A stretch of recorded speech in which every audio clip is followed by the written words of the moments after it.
Kupas tuntas isu impeachment yang sedang beredar. Bersama pakar hukum tata negara, Profesor Dr. Juanda.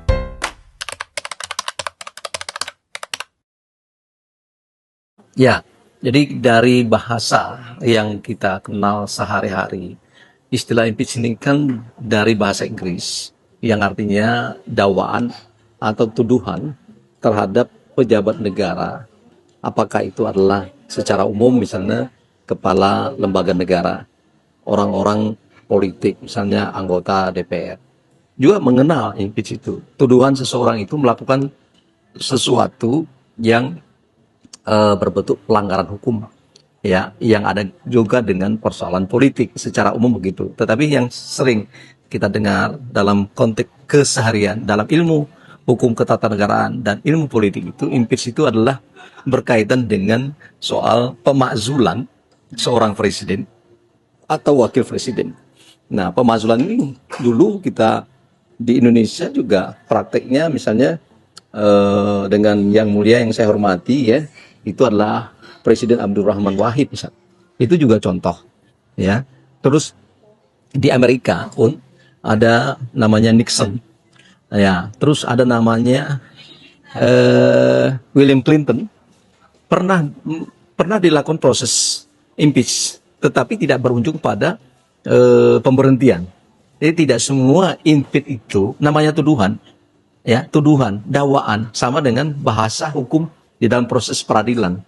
Penegak hukum bisa dituduh, didakwa. Jadi belum tentu terbukti dakwaan itu. Tapi inilah mekanisme yang diatur oleh konstitusi beberapa negara, termasuk Indonesia, di dalam pasal 7A, 7B itu mengenal syarat-syarat. Kalau kita mau menimpeach seorang presiden atau itu ada syaratnya. Dia adalah diduga melakukan pelanggaran hukum. Misalnya apakah suap, apakah korupsi, apakah tindak pidana berat lainnya, misalnya pembunuhan dan segala macam, yang ancamannya lebih dari 5 tahun ke atas. Nah, kemudian dia melakukan perbuatan tercela. Nah, ini hal-hal yang kriteria dan syarat untuk melakukan impeach. Jadi tidak bisa secara politik, ya, tidak bisa secara tuduhan-tuduhan itu karena politik, tidak, tapi karena hukum. Kalau di Indonesia karena hukum, karena pelanggaran hukum, ya. Nah, termasuk ada juga di dalam pasal 7A itu Undang-Undang Dasar Negara Republik Indonesia itu adalah tidak lagi memenuhi syarat sebagai presiden. Apakah misalnya dulu dia katakanlah sehat rohani jasmani misalnya, terus atau apapun yang kira-kira syarat-syarat yang dulunya terpenuhi pada saat sekarang tidak lagi. Nah, itulah secara konstitusi kita. Nah, artinya, ya, yang ingin saya sampaikan, tidak semua proses impeach itu berujung di pemberhentian. Tidak boleh. Kan sudah saya sampaikan tadi, kriteria syarat untuk mengimpeach seseorang itu dari aspek pelanggaran hukum. Tidak bisa dari aspek politis semata, ya. Apalagi itu karena terjadi perbedaan pandangan, ya, itu adalah tidak berdasarkan hukum dan tidak berdasarkan konstitusi sebagaimana yang diatur dalam pasal 7A Undang-Undang Dasar Negara Republik Indonesia tahun 45. Nah, itu tidak boleh. Walaupun demikian, dalam konteks negara demokrasi, dalam konteks negara hukum, ya, dalam konteks itu sebagai bagian dari, ya, hak seseorang, setiap warga negara atau kelompok menyampaikan sesuatu itu adalah sebuah aspirasi misalnya. Tapi aspirasi ini jangan berujung pada fitnah. Aspirasi itu berujung misalnya dari ketidaksependapatan atau ketidakkesukaan kita kepada seorang pejabat misalnya. Itu tidak boleh. Makanya koridor kita adalah hukum. Landasannya hukum, kriterianya hukum. Nah, itu sudah saya sampaikan tadi beberapa kriteria. Kalau itu ternyata ada dugaan seorang presiden ini melakukan tindak pidana, terus harus dibuktikan tindak pidana apa yang presiden atau wapres itu terbukti misalnya. Nah, terbukti ini menurut saya tidak hanya dugaan-dugaan di luar sana, tetapi harus secara hukum sudah ada putusan pengadilan. Misalnya kalau korupsi jelas hukumannya berapa tahun, objek perbuatan korupsi apa. Nah, Kalau itu sudah ada, baru ya tidak otomatis orang-orang yang dituduh tadi, yang didakwa telah melakukan itu tadi, di samping memang ada bukti-bukti yang sudah ada, maka karena dia pejabat negara, karena dia presiden, sudah diatur mekanisme di dalam pasal 7 B ya. Pasal 7B ini tentu dari tadi kelompok tertentu menyampaikan ini ada dugaan, terus dugaan ini masuk ke DPR bersidang, misalnya 2/3 yang hadir, dan dari 2/3 yang hadir itu adalah menyetujui. Maka setelah itu keputusan ini DPR secara politik ya tidak berhenti di sana, tapi dia harus melalui proses hukum untuk diperiksa, diputuskan di Mahkamah Konstitusi. Nah, dalam 90 hari setelah itu sampai di Mahkamah Konstitusi, maka dia harus diputuskan apakah benar ya, usulan dari DPR itu secara hukum atau tidak, atau apakah terbukti apa tidak gitu. Ketika benar apa yang disampaikan oleh DPR di dalam Mahkamah Konstitusi, maka itu dibawa lagi ke DPR dan diusulkan kepada MPR. Nah, MPR ini juga bersidang. Nah, kalau memang MPR menganggap menyetujui apa yang disampaikan secara politik dari proses hukum di Mahkamah Konstitusi, baru itu nanti ada syarat 3/4 harus menyetujui juga. Nah, itulah terakhir dari proses impeach yang berlaku di Indonesia. Nah, kembali kepada prinsip negara hukum, prinsip negara demokrasi, ya, kalau ajakan itu sebenarnya dalam konteks negara demokrasi sebagai kritik, sebagai supaya presiden itu bisa dianggap sebagai mengevaluasi ya apa kinerjanya kurang bagus, saya kira tidak ada masalah. Ini kan koridornya seseorang menyampaikan, tetapi yang tidak boleh memfitnah. Ya, misalnya presiden begini-begini menjurus, tapi kalau mengkritik itu dimungkinkan dalam negara demokrasi kita. Kalau dari sisi masyarakatnya, Prof, bolehkah diberikan masukan bahwa masyarakat itu jangan mudah untuk terbawa, jangan mudah untuk terpancing? Ya, makanya kita harus melakukan pendidikan politik, melakukan sosialisasi politik, melihat bahwa ini secara positif, ya, apakah benar ini atau tidak, kita harus memilah, ya. Ya, walaupun misalnya ada orang ini dia benar melakukan impeachment dengan bukti-bukti. Impeachment tidak hanya sekedar pendapat, tapi harus didukung dengan bukti-bukti, ya, bukti hukum tadi.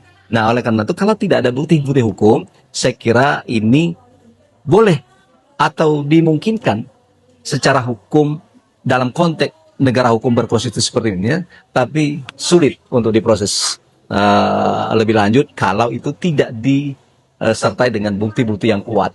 Dalam konteks aspek hukumnya harus jelas, harus kuat. Kalau tidak itu tidak. Kalau mengajak orang misalnya impeach, ya, saya belum menemukan dasar hukum yang kuat. Kecuali yang saya sampaikan tadi dari pasal 7A, 7B itu kan pertama syarat, yang kedua 7B mekanisme. Ya, kalau ajakan seperti itu kan tidak punya landasan hukum yang sangat bisa kita perjuangkan. Saya kira ini adalah, anggap saja itu adalah sebuah ajakan secara sosiologis yang bisa dijadikan sebagai bahan evaluasi oleh presiden. Adakah apa sih rakyat saya misalnya mengajak ini, ya, kalau memang itu benar, mungkin itulah sebagai sebuah masukan kritik, ya. Tapi kalau tidak, ya diindikan aja, dianggap ya angin lalu sajalah, atau tidak perlu dipersoalkan oleh presiden, tidak boleh juga tersinggung. Inilah risiko kalau kita sudah memilih bahwa prinsip kita negara hukum dan negara demokrasi.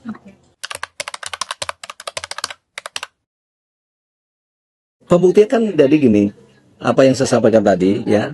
Pertama, misalnya saya sebagai rakyat atau kelompok-kelompok warga negara di Republik ini, ya, maka saya menyampaikan ke DPR lah, yang awalnya saya harus menyampaikan bukti-bukti ini, ya. Anggota DPR kan di situ ada beberapa fraksi-fraksi, ya, bisa ke pimpinan dulu terus masuk ke fraksi-fraksi, atau terbalik, kita sampaikan kepada fraksi-fraksi yang ada, baru diteliti atau dicermatilah oleh fraksi-fraksi di DPR, kemudian dikumpulkan data dalam arti ya katakanlah bahasa dalam politiknya agregasi politik, ya. Kemudian agregasi memilah, oh ini benar, ini tidak benar, ya, ya. Kalaupun ini benar tidak benar secara politik itu kan belum tentu secara hukum. Makanya secara hukum ada di Mahkamah Konstitusi.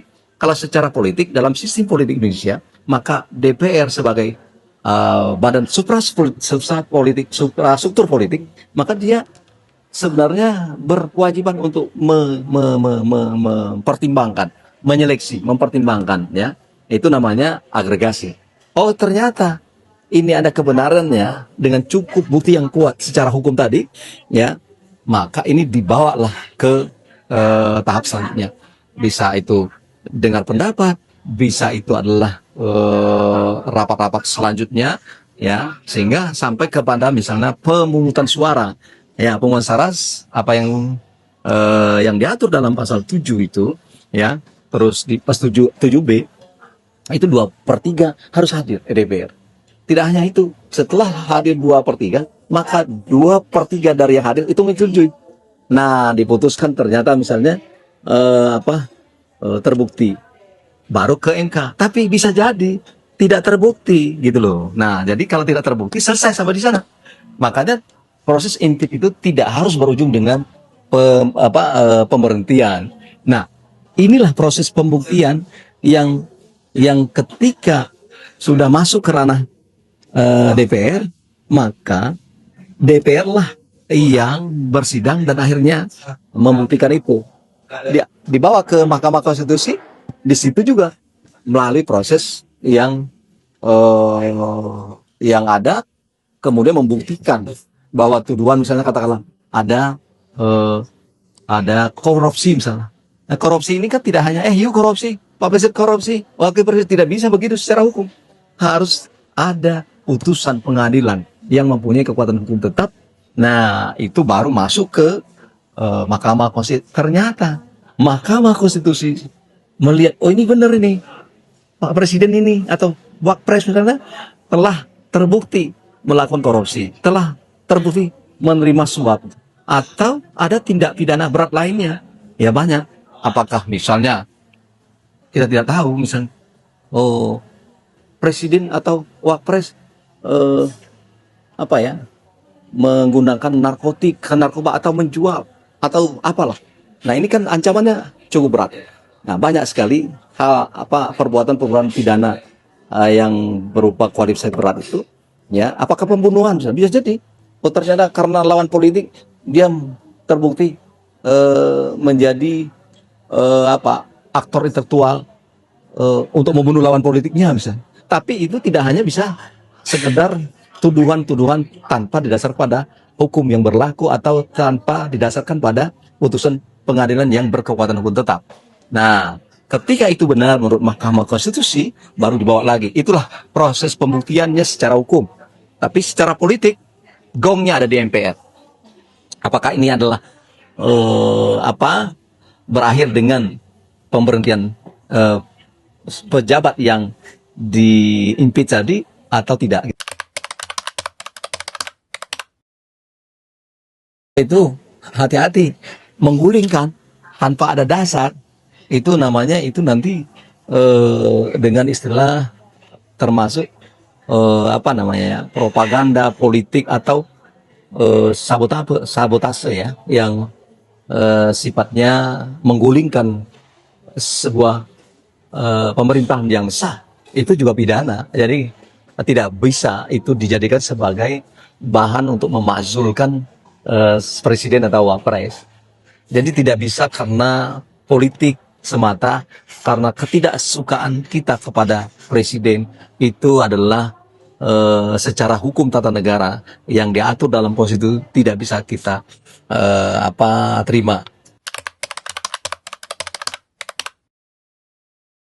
Ya, saya kira ya sebagai masyarakat di dalam negara demokrasi, saya kira memang dinamika politik seperti ini ya itu sebenarnya biasa ya, bahwa seseorang misalnya tidak puas dengan kebijakan atau performan seorang pemimpin atau kepala pemerintahan, ya. Tapi menurut saya sepanjang hanya sekedar pandangan, pendapat, itu tidak ada dampaknya untuk untuk negara ini. Paling-paling orang tahu, oh ini orang-orang yang tidak suka, orang-orang yang subjektif. Nah, kalau orang-orang yang tidak suka, tidak subjektif, menurut saya presiden dan wakil presiden tidak usah didengar. Ya, berbesar hatilah. Oh ini mungkin bagian dari perkembangan dari sebuah negara demokrasi, ya anggap aja itu vitamin yang menyehatkan. Nah, artinya kita sebagai presiden, sebagai pemimpin tertinggi di bidang eksekutif, tidak perlu alergi. Anggap aja ini adalah sekedar kritik di dalam sebuah negara demokrasi, dan bagaimana ini adalah untuk sebagai cambuk kalaupun misalnya aspirasi itu berkaitan dengan soal ketidakpuasan ekonomi atau ketidakpuasan politik atau sosial lainnya, ya disenyumi aja, ya. Dan dengan menintrospeksi untuk lebih baik, untuk memberikan yang terbaik untuk rakyat. Nah, oleh karena itu supaya berimbang, saya kira presiden juga tidak boleh alergi dengan kritik, ya, tidak boleh marah dengan adanya katakanlah aspirasi-aspirasi yang sebenarnya tidak begitu prinsipil misalnya. Ya, yang perlu diwaspadai adalah jangan sampai ditunggangi tadi oleh oknum-oknum tertentu. Nah, oleh karena itu mungkin yang perlu kita waspadai, kita jangan sampai berpecah belah dalam negara Republik ini, kesatuan Republik Indonesia ini. Lebih baguslah kita bersatu, ya. Ada perbedaan, saya kira biasa, dan itu merupakan resiko dari kita dulu memilih bahwa negara ini negara demokrasi, negara ini adalah negara republik, bukan monarki, bukan negara otoriter. Nah, namun demikian, ya, semua yang saya sampaikan tadi tentu ada semua batasan dan kriteria-kriteria. Apakah ini adalah masih dalam tingkat kewajaran? Apakah ini adalah sudah fitnah atau ini kritik? Saya kira mari kita lihat secara objektif, ya. Saya kira itu.